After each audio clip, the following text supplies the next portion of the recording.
ദിവ്യാത്മാക്കൾക്കെല്ലാം വിനീതമായ നമസ്കാരം. സത്തും അസത്തും എന്ന രണ്ട് പ്രതിഭാസങ്ങളാണുള്ളത്. ഈ പ്രപഞ്ചത്തിന് ആധാരമായി വർത്തിക്കുന്ന ശക്തി ഏതോ അനശ്വരമായ ആ ശക്തിക്കാണ് സത്ത് എന്ന് പറയുന്നത്. ആ സത്തിൽ നിന്ന് സംജാതമായ ഈ വസ്തുക്കൾക്കാണ് അസത്ത് എന്ന് പറയുന്നത്. ഈ അസത്ത് എന്നത് ഉണ്ടായി നിലനിന്ന് ഇല്ലാതെ ആകുന്നവയാണ്. അതിന് തന്നെയാണ് മായ എന്ന പേരിൽ പറയപ്പെടുന്നത്. ഈശനും മായയും രണ്ടല്ല ഒന്നത്രേ, ഈശന്റെ ഇച്ഛയെ മായതൻ ചേഷ്ടകൾ, മായയാൽ കൽപ്പിതമായതെല്ലാം കാലത്താലില്ലാതെ യാകുന്നതും മായ. ഈശനും മായയും രണ്ടല്ല ഒന്നത്രേ. നീരാവിയും വെള്ളവും വാസ്തവത്തിൽ രണ്ടല്ലല്ലോ. ഒന്നിൻ്റെ നീരാവിയുടെ മറ്റൊരു രൂപമാണ് ജലം, ഐസ് എന്നിവയെല്ലാം തന്നെ. നീരാവിയും ഐസും വെള്ളവും പലതല്ല, ഏകമായ ഒന്നാണ്.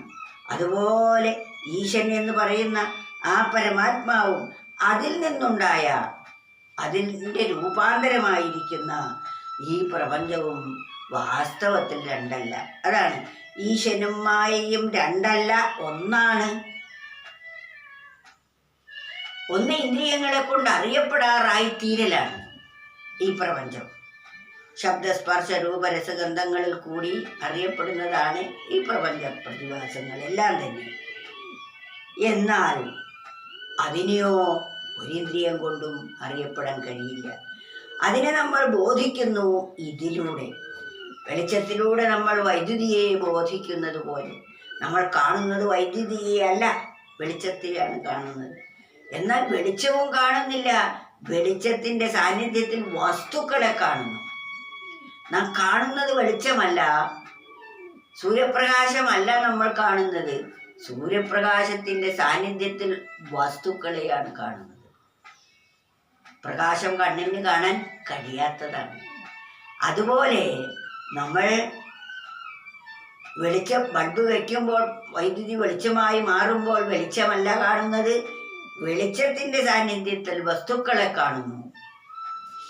അപ്രകാരം മായ ആ പരമാത്മാവിൻ്റെ സാന്നിധ്യം കൊണ്ടാണ് അതിൽ നിന്ന് രൂപാന്തരമായ വസ്തുക്കളെ നമ്മൾ അറിയുന്നത്, കാണുന്നതും കേൾക്കുന്നതും എല്ലാം തന്നെ. അതാണ് ഈശനും മായയും രണ്ടല്ല ഒന്നത്രേ. ഈശ്വരനും മായയും, മായ എന്ന് പറഞ്ഞാൽ ഈശ്വരൻ്റെ തന്നെ പരിണാമത്തിൻ്റെ ഫലമായി ഉണ്ടായ ഈ പ്രപഞ്ചത്തിനാണ് മായ. അത് രണ്ടല്ല ഒന്നാണ്. ഈശനും മായയും രണ്ടല്ല ഒന്നത്രേ, ഈശന്റെ ഇച്ഛയെ മായതൻ ചേഷ്ടകൾ. ഈ മായയുടെ വിലാസങ്ങളൊക്കെ ഈശന്റെ ഇച്ഛ കൊണ്ടുണ്ടാവുന്നതാണ്. ഈശന്റെ ഇച്ഛകൾ മായതൻ ചേഷ്ടകൾ, മായയാൽ കൽപ്പിതമായതെല്ലാം. മായയായി രൂപാന്തരപ്പെട്ട സർവ വസ്തുക്കളും കാലത്താലില്ലാതെയാക്കുന്നതും മായ.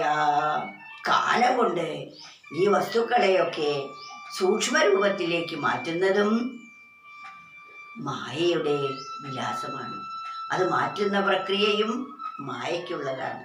കാലത്താൽ ഈ വസ്തുക്കളെയൊക്കെ സൂക്ഷ്മതലത്തിലേക്ക് ആഴ്ന്നിറക്കുന്നതും മായ തന്നെയാണ്. ഇതാണ് മായയെക്കുറിച്ച് നാം ബോധിക്കേണ്ടത്.